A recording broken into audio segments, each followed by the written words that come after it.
Hello everybody. Now in this video I want to talk about the sacred masculine and sacred feminine, healing the split within. And for some of you, you may never have heard of this before and you may not really understand what I'm talking about for a while, but I ask you to just bear with me and it'll start to become clear. It is very, very worthwhile knowing what I'm about to tell you. So, there comes a point in life when effort no longer works. You've had the therapy, you've done the healing, you've looked back honestly, and you've learned about boundaries, you've learned about emotional literacy, you've learned about self-respect, and all the things that you'll find in all the other playlists here. And yet, in spite of all of that, there can still be a subtle sense that something inside hasn't quite clicked. There's a sense of no, there's still more. There's still more. It hasn't quite come into harmony, but it's not broken. It's not chaotic. It's just unfinished. And it's a bit like baking a cake. There's different stages. You just have to leave things in the oven for long enough to cook. And sometimes things are half baked. So you've got that feeling of you've made some progress in a number of different areas, but it's still not quite finished. And that's all right. It's just unfinished. It's still more, it's not more work. It's just unfinished. So when that happens, it's rarely because you need more insight. More often, it's because something inside you is asking for integration. So, what do I mean by that? So, when I talk about the sacred masculine and the sacred feminine, I'm not talking about men and women. We've got used to associating masculine and feminine with men and women. I'm not talking about roles, I'm not talking about stereotypes or even spiritual ideals. I'm talking about energies of life, principles that live within every human being.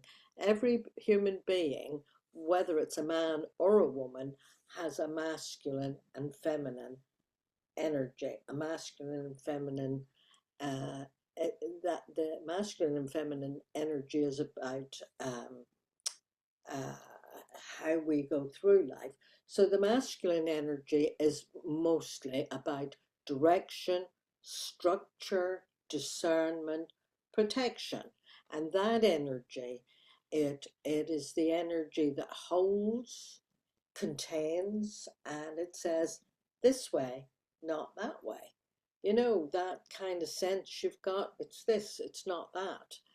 Um, and it's distinctive from the feminine energy. The feminine energy is more about flow and intuition and creativity and truth. And it moves, it's fluid, it feels, and it brings life forward. So, it's the feminine creativity that can pause and take a breath. When these energies are in relationship with one another, inside of us, life feels coherent, it feels harmonious. Decisions that you make feel grounded, and relationships feel steadier, and there's a sense of being both held and expressed at the same time. Um, when they're split, we actually feel split inside ourselves. And one of the things that splits our masculine and feminine energies is trauma. And most of us have had some trauma.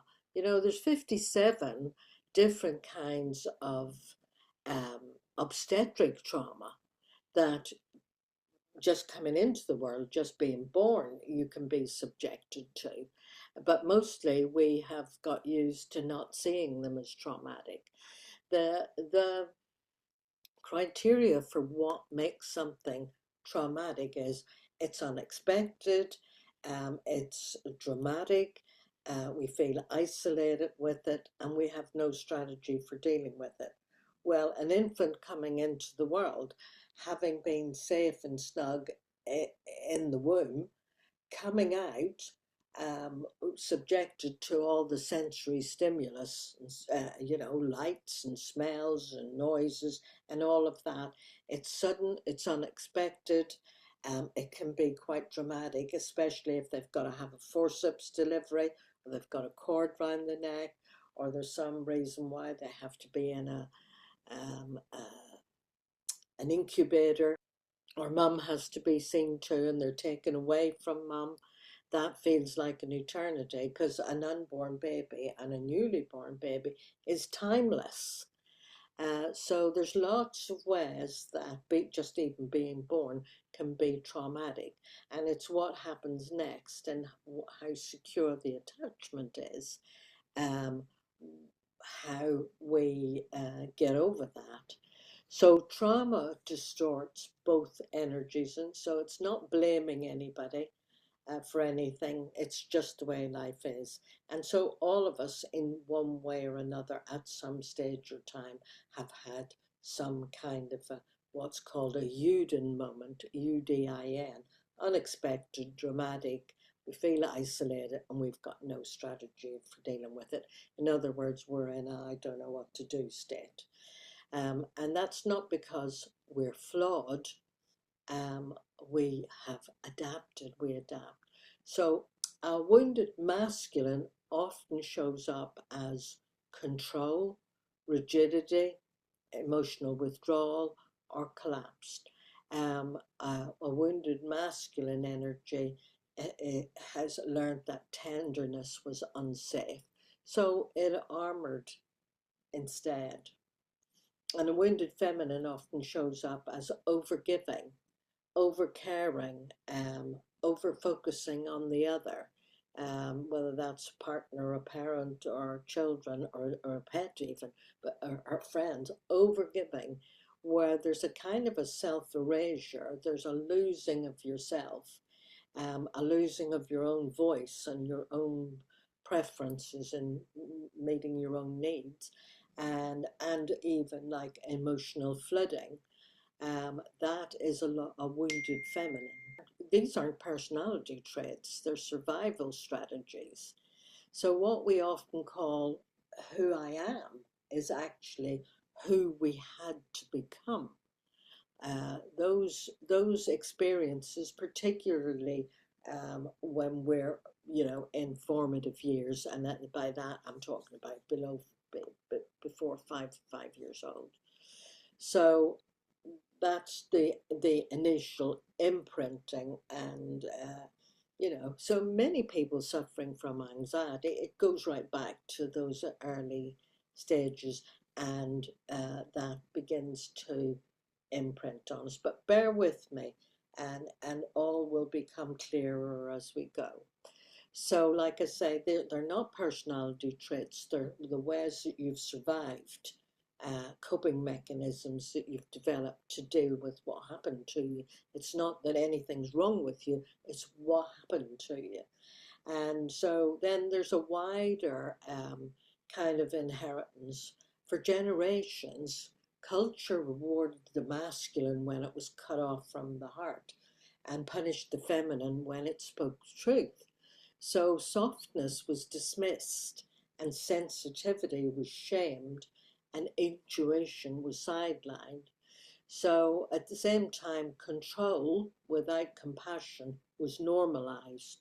So those very masculine energies tended to be polarized to one pole, and those very soft and tender and sensitive energies were polarized, and you know you'll see how that polarization happens.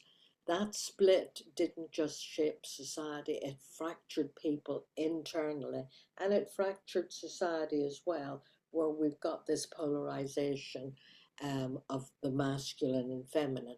It may show up as a polarization between men and women, but you know, that's gender specific, and masculine and feminine. You know, there are some women with dominant masculine energies and some men with dominant feminine energies. So forget about the gender bit.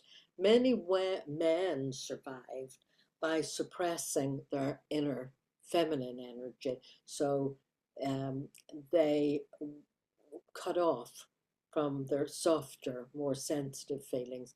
And many women, survive by collapsing their inner masculine. You know, like it's not okay to be angry. It's not okay to say, well, this is what I want. I don't want that. You know, to be assertive. It was frowned upon, and whether it's a man or a woman. So many people learn to distrust one half of their own inner life altogether. So we tried to heal relationships without healing the polarity inside us that was shaping those relationships. And so often with a couple, say a heterosexual couple, but I mean, even a same-sex couple, the same thing applies, that each one of the couple have got their masculine and feminine energy um, that may get polarized. So hang on with me. Hopefully this will be, it's difficult to communicate and make it clear if it's something that you're not familiar with and you haven't heard of before. So we tried to heal them without healing the polarity that was shaping those relationships. So integration doesn't come from trying harder. It comes from being able to be a bit more masculine. It doesn't come from being a bit more masculine, and it doesn't come from being a bit more feminine. Integration is not balanced by effort. It's a relationship inside yourself of two aspects of yourself. And when the inner masculine offers steadiness, containment, and direction, just working your way through these videos and the playlists and the journaling questions in them, just working your way through those exercises helps your inner world to shift and transform. You become self-authoring and you become, self-transforming, and you're kind of nurturing and growing yourself up. You're getting to know yourself. So when the inner masculine offers steadiness and containment and direction, and when the inner feminine can safely offer creativity and emotion and truth, when the inner feminine is allowed to speak freely without being silenced or criticized or disdained, or, being treated with contempt, and when the inner masculine learns to protect without controlling, this isn't something you force. It's something you tune into, and it's different aspects of yourself. And it emerges when the nervous system feels safe. And that's why it's useful. If you haven't gone through the earlier playlists, the earlier playlists help you to learn to regulate your nervous system and be able to install a sense of safety.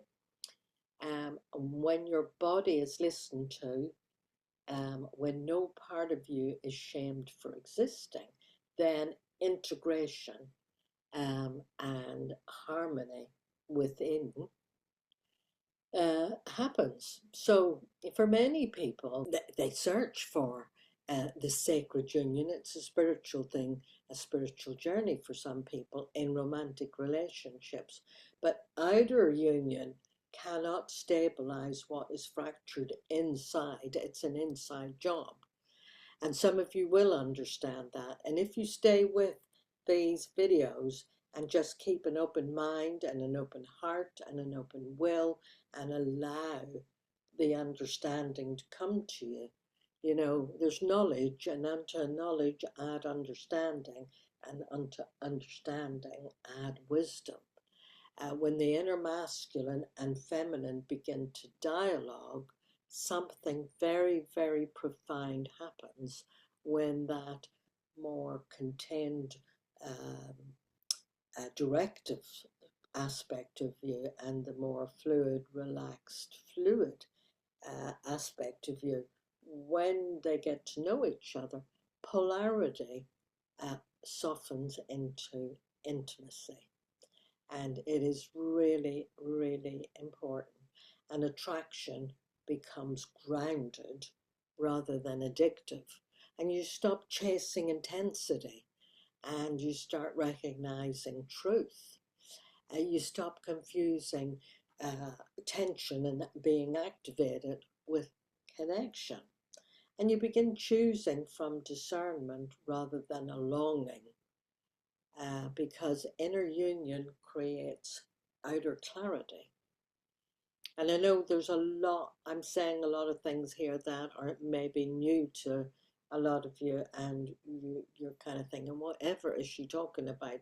But just bear with it. This is a bit like learning a new language for some people. This isn't ideology, it's developmental work. And it changes how you make decisions, how you hold boundaries, how you relate to power and vulnerability, and how you choose partners, how you choose work and community, and how you operate within those. It's the bridge between healing old wounds, and living from a place of wisdom. So, not transcending your humanity, but inhabiting it more fully. So, like I say, bear with me. If this speaks to you, I've created a dedicated video series in this playlist exploring this work slowly and gently in bite-sized pieces, and it's called The Sacred Masculine and Feminine. And it's 5 short videos, and each one takes a single aspect of this integration without jargon, without pressure, and without performance. So all of this is in bite-sized pieces, and you'll find the link below. You can reach them in order or simply begin where something in you feels drawn. And I leave you with this. You don't need to become someone else. You're not too much and you're not lacking. You're remembering how strength and softness coexist, how strength and vulnerability coexist, how to hold yourself. You know, the strong you can hold the vulnerable you without armoring and being defensive. And you can learn to feel your feelings and experience your feelings without collapsing. And that remembering is quiet, it's mature, it's growing up, and it is maturing, and it changes everything. So click on the link below to find the playlist, and it'll take you to the playlist. And I'll see you in those videos. Bye for now.